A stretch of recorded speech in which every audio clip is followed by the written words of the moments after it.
Hey, hi Ruby, how are you? मैं थोड़ा busy हूँ, बाद में बात करते हैं। Okay, hi Amit, what's up buddy? I have to go. I'm really busy. See, everybody is busy here, but the real question is, are you productive? तो अगर आपको भी ऐसा लगता है कि आपके पास टाइम कम है लेकिन आपकी लाइफ बहुत बिजी है, तो आज की ये वीडियो इसी टॉपिक पर है, जहाँ पर हम देखेंगे कि 21 दिन के अंदर अपने माइंड को हैक करके एक बिजी लाइफ से एक प्रोडक्टिव लाइफ कैसे जिए। इसके लिए हम काफी सोर्सेज का सहारा लेंगे, इंक्लूडिंग सर जॉन हार्ग्रेव की book mind hacking, how to change your mind for good in 21 days से। So let's start. तो सबसे पहला स्टेप आता है एनालाइजिंग। अगस्त 3, 2012 में नासा के इंजीनियर्स को 7 मिनट के डर से गुजरना था, क्योंकि उस दिन एक रोबोटिक रोवर जिसका नाम क्यूरियोसिटी था, उसे मार्स प्लैनेट में लैंड करना था। इस प्रोजेक्ट में नासा ने $2.5 बिलियन स्पेंड करे थे। उस 7 मिनट में क्यूरियोसिटी रोवर को मार्स के एटमॉस्फेयर में 13,000 माइल्स पर आवर की स्पीड से डिक्रीज होके 0 माइल पर आवर की स्पीड पर आना था। अब क्योंकि अर्थ से मार्स तक के सिग्नल के लिए 14 मिनट लगते हैं, इसीलिए क्यूरियोसिटी रोवर को लैंड करते वक्त पहले से सेट कमांड्स को ही यूज करके लैंड करना था। फाइनली इस सारे कॉम्प्लेक्स ऑपरेशंस के बाद क्यूरियोसिटी रोवर मार्स में लैंड कर गया। ऑथर कहते हैं कि इस रोबोट में कमाल के थर्मोमीटर, कैमरा और सेंसर्स लगे थे, जिन्हें अर्थ में बैठे नासा इंजीनियर्स कंट्रोल कर रहे थे। अगर हम खुद को देखें तो हम भी इस रोबोट की तरह ही हैं। बेशक हमारे पास इस रोबोट की तरह कैमरा या थर्मोमीटर ना हो, लेकिन हमारे पास आंखें हैं, नाक है, कान है और स्किन है, जिसे हमें डेटा मिलता है। अब जैसे क्यूरियोसिटी रोवर के पास माइक्रो प्रोसेसर है, यानी एक चिप है ब्रेन की तरह जो सेंसर्स को कंट्रोल करती है, वैसे ही हमारे पास माइंड है जिसे हम अपने सेंसर्स कंट्रोल करते हैं। लेकिन सवाल ये है कि क्यूरियोसिटी रोवर के माइक्रो प्रोसेसर को कौन कंट्रोल कर रहा था, यानी उसके ब्रेन को कौन कंट्रोल कर रहा था? ऑब्वियसली अर्थ में बैठे नासा इंजीनियर्स। और वैसे ही हमारे माइंड को कौन कंट्रोल करता है, और वो है हम। 21 दिनों में अपने माइंड को हैक करने का सबसे इम्पोर्टेंट कॉन्सेप्ट इससे आता है कि you are not your mind, यानी हम और हमारा दिमाग अलग है। इस कॉन्सेप्ट को समझने के लिए एक सिंपल एग्जांपल लेते हैं। मान लीजिए आप मूवी देखने मूवी थिएटर में जाते हैं। मूवी स्टार्ट होने से पहले आपका माइंड एनालिसिस करता है और सोचता है यार ये मूवी कैसी होगी, और आप एक्साइटेड हो जाते हैं। अब मूवी स्टार्ट होती है और मूवी के डायरेक्शन, सिनेमेटोग्राफी, एक्टर्स की एक्टिंग इतनी अच्छी है कि आप मूवी में ही खो जाते हैं। मूवी के इमोशंस के साथ हंसते हैं, रोते हैं। हम ये भूल जाते हैं कि ये मूवी है और हमें लगने लगता है कि ये रियलिटी। एग्जैक्टली इसी तरीके से हमारा माइंड और हम दो अलग चीजें हैं। जो माइंड सोचता है वो रियलिटी नहीं है, लेकिन हम उसे मूवी की तरह रियल मान लेते हैं और इमोशंस में आ जाते हैं, फ्यूचर या पास्ट के बारे में सोचने लग जाते हैं। इसीलिए हमें अगले 21 दिनों तक एक माइंड गेम खेलनी होगी, और वो माइंड गेम ये है कि जैसे ही हमें इस वीडियो की याद आती है, हमें खुद से सिंपल एक क्वेश्चन पूछना है, और वो है कि मेरा माइंड इस वक्त क्या सोच रहा है। That's it. और सिर्फ ये सोचने से कि हम और हमारा माइंड अलग है, हमारा माइंड हैकिंग का प्रोसेस शुरू हो जाएगा। नेक्स्ट स्टेप एनालाइजिंग में आता है रिक्लेमिंग अटेंशन और रिट्रेनिंग योर कंसंट्रेशन। आइए इसे सिंपल वर्ड्स में समझते हैं। रिक्लेमिंग अटेंशन का मतलब है कि हम कॉन्शियसली दिन में थोड़े टाइम के लिए गेम नंबर 2 प्रैक्टिस करेंगे, जिसका मतलब है कि हम अपनी अटेंशन किसी को भी नहीं देंगे। अब पूरी दुनिया में बड़े बड़े बिजनेसमैन हमारी अटेंशन के लिए काफी पैसे खर्चते हैं। कोई सिर्फ एक इंसान को कोलगेट की एड दिखाने के लिए 100 रुपए तक खर्च कर देता है, तो कोई सेंसोडाइन की एड दिखाने के लिए 200 रुपीज तक खर्चता है। अब ऑब्वियसली अगर एक इंसान को एक एड दिखाने के लिए हम इतने पैसे खर्च कर रहे हैं, तो कोई भी बिजनेसमैन एड तभी दिखाएगा जब उसे 100 रुपए की एड दिखा के कम से कम 150 रुपए का प्रॉफिट हो। और अब से जब भी हम किसी को अटेंशन देंगे तो हमें इस तरीके से सोचना है कि हमने किसी को अपने पैसे दे दिए हैं। अगर हम कोलगेट की एड देखते हैं तो हमें ये सोचना है अरे यार मैंने किसी को 100 रुपए दे दिए। सेंसोडाइन की एड देखते हैं तो हमें ये सोचना है कि हमने इन्हें 150 रुपए दे दिए।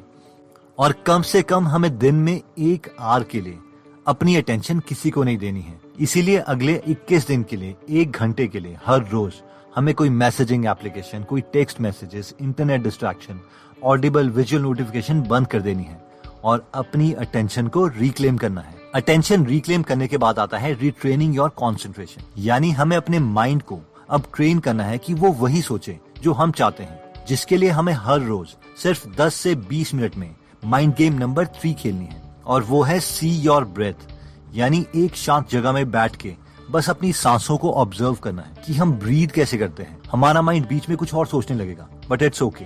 लेकिन दोबारा से हम अपने माइंड को टास्क देंगे कि वो ब्रेथ के बारे में सोचे। अब अपना माइंड हैक करने का नेक्स्ट इंटरेस्टिंग स्टेप आता है इमेजिनिंग।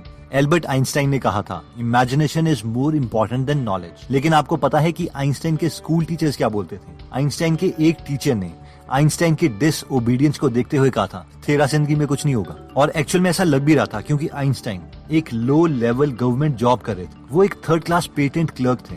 जब उनका प्रमोशन का टाइम आया तो वो 2nd क्लास पेटेंट क्लर्क बनने वाले थे, लेकिन उन्हें प्रमोशन नहीं दी गई, क्योंकि आइंस्टाइन के सीनियर्स ने कहा था कि आइंस्टाइन को बहुत कम नॉलेज है मैकेनिकल इंजीनियरिंग के बारे में। लेकिन इस जॉब में आइंस्टाइन के पास एक सबसे अच्छी चीज थी, और वो था टाइम। और इस टाइम के साथ उनके पास था दुनिया का सबसे बड़ा टूल, इमेजिनेशन। आइंस्टाइन हमेशा अपने फ्री टाइम में लाइट के बारे में हमेशा इमेजिन करते रहते थे। क्या होगा अगर मैं लाइट के साथ ट्रैवल करूं? क्या होगा अगर मैं एलिवेटर से गिर जाऊं? और इस इमेजिनेशन की वजह से वो दुनिया के नंबर 1 फिजिसिस्ट माने जाते हैं। इसलिए जो भी चीज हम इमेजिन करेंगे हमारे साथ वही होगा। अगर हम इमेजिन करते हैं कि हमारी शादी अच्छी नहीं चलेगी तो वैसा ही होगा। अगर हम इमेजिन करते हैं कि हम एक अच्छी बॉडी शेप अचीव नहीं कर पाएंगे तो वैसा ही होगा। अगर हम इमेजिन करेंगे कि हम रनिंग में अच्छे नहीं हैं तो हमारी बॉडी वैसे ही रिस्पॉन्ड करेगी। अब कई लोग सोचेंगे कि यार ये तो बकवास है। अगर मैं सोचूंगा कि मैं करोड़पति बन जाऊं तो क्या मैं एक्चुअल में करोड़पति बन जाऊंगा? अब ऑब्वियसली ऐसा भी नहीं होगा। लेकिन अगर हम डिटेल में करोड़पति बनने के प्लान्स इमेजिन करते हैं तो माइंड हमेशा एक्टिव स्टेट में रहेगा, और जिस मूवमेंट में हमें कोई पैसा कमाने की अपॉर्चुनिटी दिखेगी तो हम उसे पा लेंगे। और ये साइंटिफिक स्टडीज से प्रूव्ड है। For example, psychologist Laura king ने काफी सारे स्टूडेंट्स लिए और उन्हें 2 ग्रुप में डिवाइड किया, ग्रुप ए और ग्रुप बी।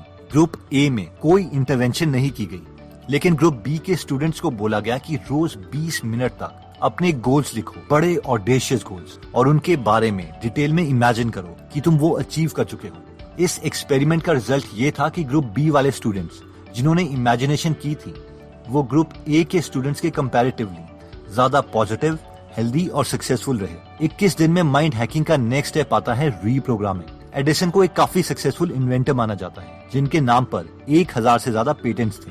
आप जानते हैं कि एडिसन की सबसे बड़ी लीगेसी क्या थी?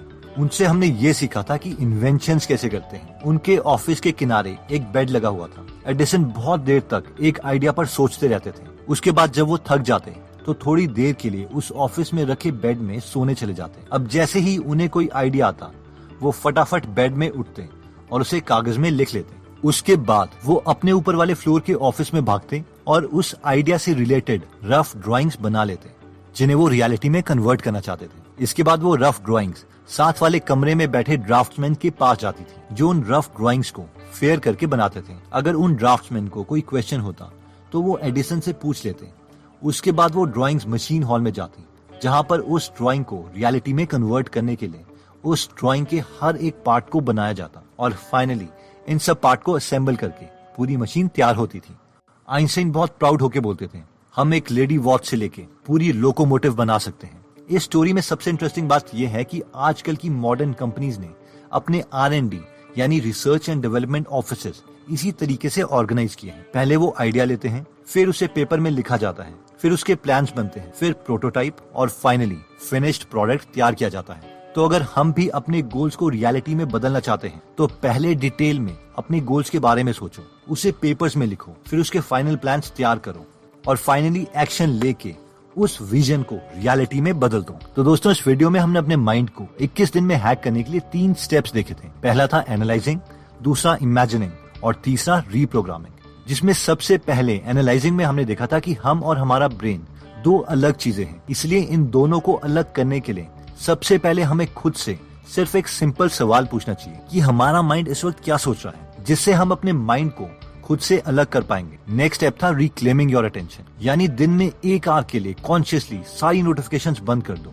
और फाइनली था रीट्रेनिंग योर कॉन्सेंट्रेशन, जिसमें हमने देखा था कि अपनी ब्रेथ पर फोकस करने की माइंड गेम खेलो, ताकि हम अपने माइंड को ट्रेन कर सके कि उसे वही सोचना है जो हम चाहते हैं, ना कि जो वो चाहता है। नेक्स्ट स्टेप था इमेजिनिंग, जिसमें हमने देखा था कि हमें कॉन्शियसली डिटेल में वो चीजें इमेजिन करनी है जो हम बनना चाहते हैं। और थर्ड स्टेप था रीप्रोग्रामिंग, जिसमें हमने देखा था कि अपने गोल्स पाने के लिए पहले किसी चीज पर कॉन्सेंट्रेट करो, फिर उस प्लान को रफ पेपर में लिख लो, फिर उसके बाद फाइनल टेंटेटिव प्लान्स बनाओ, और फाइनली एक्शन लेना है ताकि हम अपनी विजन को रियलिटी में कन्वर्ट कर सके। दोस्तों, अपने माइंड को पॉजिटिवली प्रोग्राम करने के लिए एक और बेस्ट मेथड है, और ये है कि हम इस नेगेटिव सोसाइटी में अपने लिए एक ऐसा एनवायरनमेंट क्रिएट करें जिससे हम हमेशा पॉजिटिव आइडियाज अपने माइंड में डालते रहें। अब ऑब्वियसली सवाल ये आता है कि ये हम करेंगे कैसे, क्योंकि कोई ना कोई हर रोज हमारे माइंड में नेगेटिव चीजें डालता ही रहता है। तो इसके लिए हम रेकमेंड करेंगे कि आप बुक्स पढ़ो। अगर सबके सामने बुक्स पढ़ने में हमें शर्म आती है, या फिर हमारी इंग्लिश प्रॉब्लम है, या हमारे पास टाइम नहीं है, तो इसके लिए आप गीगल एप्लीकेशन डाउनलोड कर सकते हो, जहां पर आप हिंदी में फ्री में बुक समरीज सुन सकते हो। इस प्लेटफॉर्म पर 130 से ज्यादा free Hindi book summaries available हैं, जो हम पढ़ भी सकते हैं और सुन भी सकते हैं। अगर आप इस ऐप में इंटरेस्टेड हो तो इसका लिंक हम डिस्क्रिप्शन में दे देंगे।